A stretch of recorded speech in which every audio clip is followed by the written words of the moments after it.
Fala pessoal do YouTube, eu sou o Carlos Bernardo e você está assistindo o canal Profeta na Apostasia. E no vídeo dessa semana, coelho que bota ovo e de chocolate. E o que isso tem a ver com a Páscoa judaica ou com a Páscoa cristã? Fica aí que o vídeo de hoje é imperdível. Mas antes de eu falar do ovo de Páscoa, eu preciso falar do que é a Páscoa e qual que é o significado dessa Páscoa. Então vamos lá. A primeira Páscoa foi lá no Egito, quando o povo hebreu se encontrava então escravizado pelo povo egípcio, por Faraó, e Deus, usando o homem chamado Moisés, derramou então as 10 pragas sobre o Egito. A última praga era a praga do primogênito, onde iria morrer o primogênito de cada família, de cada animal.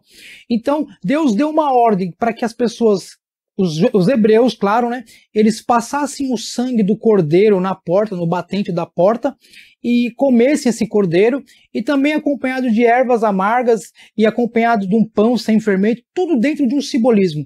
Essa era realmente a Páscoa judaica, esse era o efeito da Páscoa judaica, simbolizando a passagem, ou seja, o anjo da morte iria passar pelo deserto, pelo Egito, e mataria todos os primogênitos de todas as famílias, menos aquela que tivesse o sangue nos batentes no umbral da porta. Esse era o mandamento de Deus, e Deus dizendo isto que seria a Páscoa dele, e que eles tinham que comemorar essa Páscoa.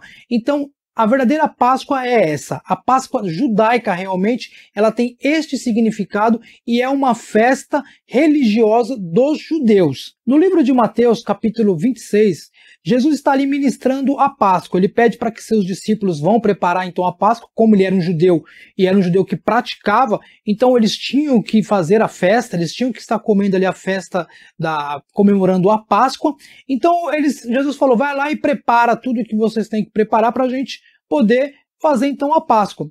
Só que quando ele estava lá com seus discípulos, com seus apóstolos lá, comendo da Páscoa, comemorando então a Páscoa, ele faz algo interessante, ele troca a Páscoa pela ceia. Então ele pega o pão e parte, dizendo, esse é meu pão que é partido por vós, e pega o vinho, na verdade, e fala, este é meu sangue que é derramado por vocês, então bebam, né? Então Jesus, ele troca, na verdade, a Páscoa judaica agora pela ceia. Então os judeus continuam comemorando a Páscoa, diferente do cristão que não comemora a Páscoa, mas sim ele faz, quando ele come do corpo e ele bebe do sangue, ele está fazendo menção e lembrando de Jesus até que ele volte. Então essa ordenança é para o cristão, para o cristianismo. Agora vem a pergunta, de onde que então veio o ovo de Páscoa? Por que que nessa data, que nesse mês agora que estamos chegando, de abril, é comemorada a Páscoa? E esse negócio de ovo de Páscoa, ovo de chocolate, o que realmente esse ovo tem a ver? O que o coelho tem a ver com o cordeiro, com a Páscoa judaica, com a Páscoa cristã? O que tem a ver, né, isso dentro da história?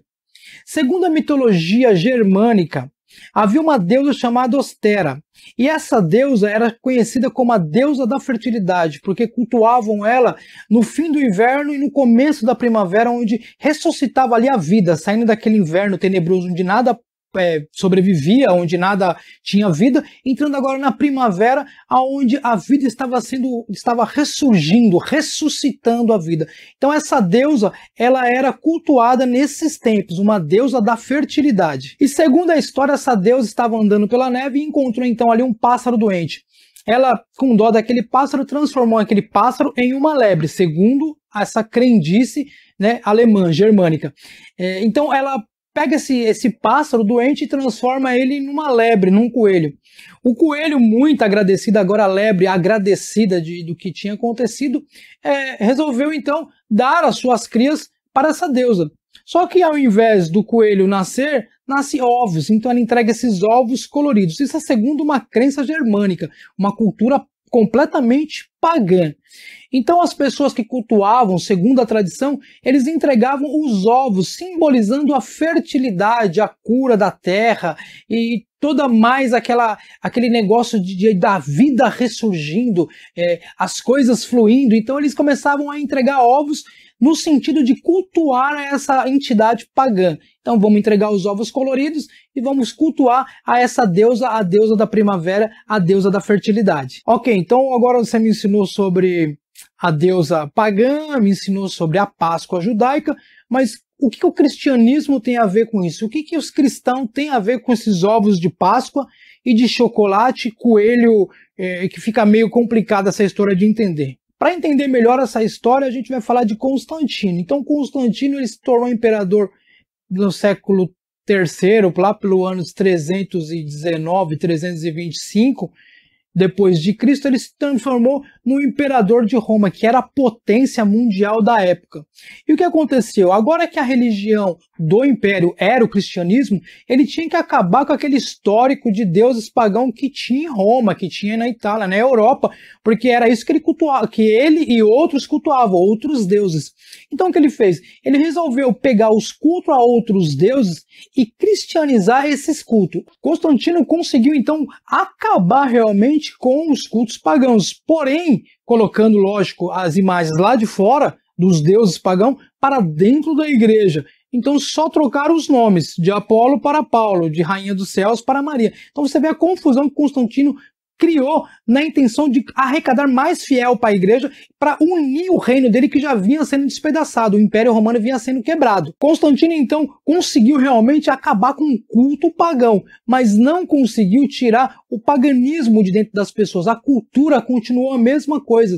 Então nessa que ele converteu os deuses pagãos agora para santos no cristianismo, na igreja católica, que era a única, universal neste tempo, agora as pessoas continuavam com suas mesmas tradições e com seus costumes, inclusive a adoração e cultuar aquela deusa austera, que era dar os ovos pintados para outras pessoas. Continuou a mesma coisa. Então, na intenção de Constantino não perder o reinado, não deixar que o Império Romano fosse quebrado, viesse a desfalecer, ele tentou unir as religiões, ou seja, se todo mundo fosse cristão, se todo mundo cultuasse ao único Deus, né, e estivesse dentro daquela esfera cristã, eles estariam ali unidos e então o reino poderia então prosperar. Constantino visou somente o império dele, somente a visão que ele tinha de governar e trouxe para dentro da igreja essas idolatrias total que vemos nos dias de hoje. Tá ok, mas e o ovo de chocolate? Porque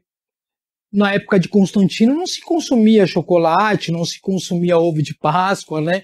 Na verdade o ovo não era, aquele ovo que era entregue não era um ovo comestível, era um ovo de decoração, realmente era um ovo de decoração. Porque na verdade o chocolate ele só vai entrar na história, esse ovo de Páscoa de chocolate, ele só vai entrar na história da igreja mais tarde. Por quê? Porque os espanhóis, quando estiveram na América, eles vieram para cá e teve o contato com os astecas, que já faziam ou já trabalhavam, já cultivavam o cacau. Então eles levaram lá da América, da Colômbia, levaram para, né, a Europa e aquilo foi uma febre. E o que aconteceu? Os franceses, aquelas pessoas que faziam doces, as confeitarias da França, não perdeu tempo, viu que o cacau, que o chocolate era uma coisa boa e era uma coisa de mercado que dava para oferecer para as pessoas. Qual que era a melhor época? A da Páscoa, porque assim eles continuavam com a cultura pagã e ainda ganhavam dinheiro em cima, porque era novidade. Então você vê, o ovo de Páscoa, além de ser uma cultura pagã, a um deus pagão, de um deus, a uma deusa que é a deusa da fertilidade, não tem nada a ver com a Páscoa judaica, não tem nada a ver com o cordeiro, e dinheiro. Porque eles ajuntaram o útil ao agradável. Vamos pegar a religião onde as pessoas, eles continuam com essa cultura de dar ovos, mas agora vamos colocar o chocolate, que é mais gostoso e mais fácil de vender. Então, dessa forma entrou o chocolate e a cultura de ovos de Páscoa dentro do cristianismo. Então essa história de dar ovo de Páscoa, de comer ovo de Páscoa no feriado de Páscoa, é um ritual completamente pagão. É a cultura da austera, dessa deusa da fertilidade, que vem passando de geração em geração. E muitos cristãos se adequam e se adaptam a essa situação, que naquele domingo de Páscoa vai entregar o ovo e os mercados vivem lotados de ovos de Páscoa para vender. Se a pessoa ficar sem ovo, ela fica doida porque não ganhou o ovo de chocolate, mal sabendo que é uma cultura pagã que foi colocada dentro do cristianismo através dos anos, e esse paganismo continua até hoje. É interessante lembrar que essa deusa Ostera também ela é cultuada nas Wiccas, ou seja, aquelas bruxas modernas, então elas também comemoram essa data e como Páscoa. E esse foi o vídeo da semana. Eu gostaria muito que você compartilhasse esse vídeo e que se você gostou, que você se inscrevesse no nosso canal para você não perder nenhum desses assuntos. E eu tenho a certeza que são assuntos edificantes e que você vai gostar. Que Deus abençoe a todos e até a próxima semana, se Deus assim permitir.